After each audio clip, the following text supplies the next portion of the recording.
Hey everyone, it's Barry and Clint with ThrillGeek, and I'm here with Ryan with Walt Disney Imagineering. We're outside Mickey and Minnie's Runaway Railway.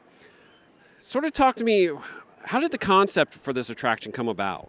Sure. So I think there's always been a desire in Imagineering to put a Mickey ride through attraction in a Disney park, but really it was the culmination of the success of the Mickey shorts. Obviously Mickey's always been around, but that's a very unique style and take on him.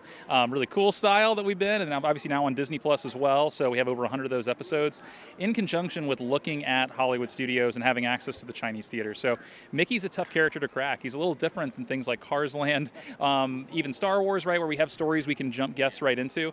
Mickey's got so many different avenues you can take, so those shorts in the Chinese theater as puzzle pieces, you put those together, now it gives our guests a chance to have kind of a window into that world and a reason to get them in Mickey's world. So guests, of course, coming here, they're going to be coming to the Chinese theater at Hollywood Studios. This beautiful sign beckoning them. They're here at the premiere of Perfect Picnic, new Mickey and Minnie short. Once they're inside, hopefully you guys have experienced the attraction yet. Gotcha. So something very magical happens inside the theater. Won't give it away, but it allows us to step into Mickey's world and start the experience. So all those things together, I think, lended this to be the best time to bring Mickey into our parks. Speaking of the Chinese theater, what was the challenge of putting an attraction in a pre-existing building instead of normally what you guys do is create a brand new building for an attraction? Sure. So I think every designer would tell you that having some framework or some box to design within is helpful. And we do it anywhere, right? Even if it's a completely open space, a brand new park or something like that, you still always have restraints you're working within.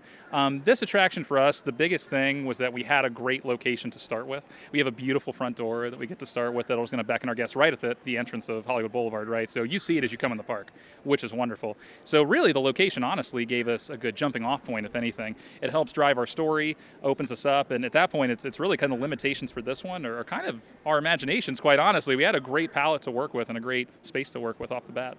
And what were the challenges?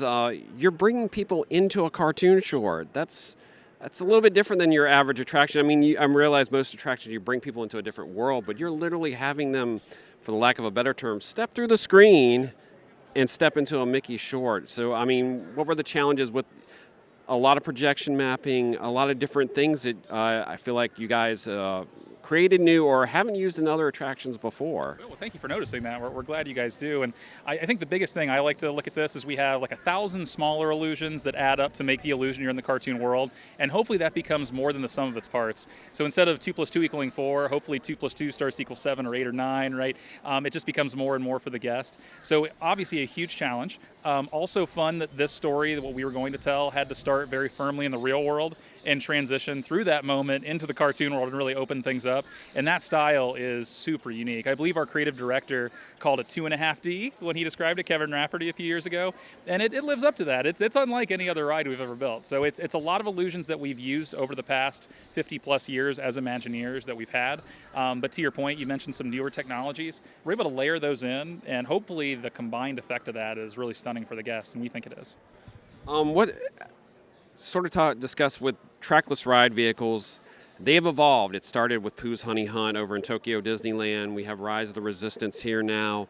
How does that help tell the story in ways that maybe you guys didn't have available to you before? Sure. Well, without talking at all about the underlying technology of Mickey and Minnie's Runaway Railway, the things I can talk about, of course, are that it is a railway, which we have a rich tradition with, and it's a very unique railway with a lot of good surprises in it. Having access to that many train cars, one of the things we've gotten a lot of great feedback on and we're really thrilled about is that every one of those seats you ride in really encourage rewritability because we're able to tailor this attraction with very large scenes to where we're playing those scenes very differently depending on where in that train you're at. So the show is quite literally completely different at times in those seats, and if you guys get a chance to ride a few times today on opening day, I highly encourage you to, and even just looking at different things. So I would say the biggest advantage we got as Imagineers is the ability to add so much rewritability and so much depth to the experience. Oh, it really is. That rings true. Yeah.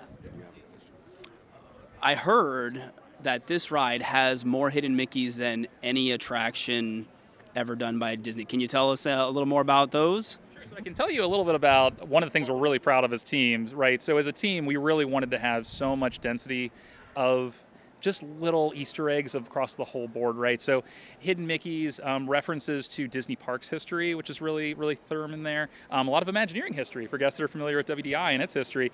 So if you're kind of an eagle-eyed guest and you're looking around, I think guests of all ages and all knowledge levels of Disney are going to find some things. But man, they're tough. And I'll be honest, as Imagineers, we don't know all the ones that are in there. We don't have a running list, but every artist took that very seriously. That this is such a unique experience. It's such a unique place in this park. And obviously such a unique character. It's a good opportunity to feed a lot of good Easter eggs and celebrate the heart and soul of the company, which is Mickey.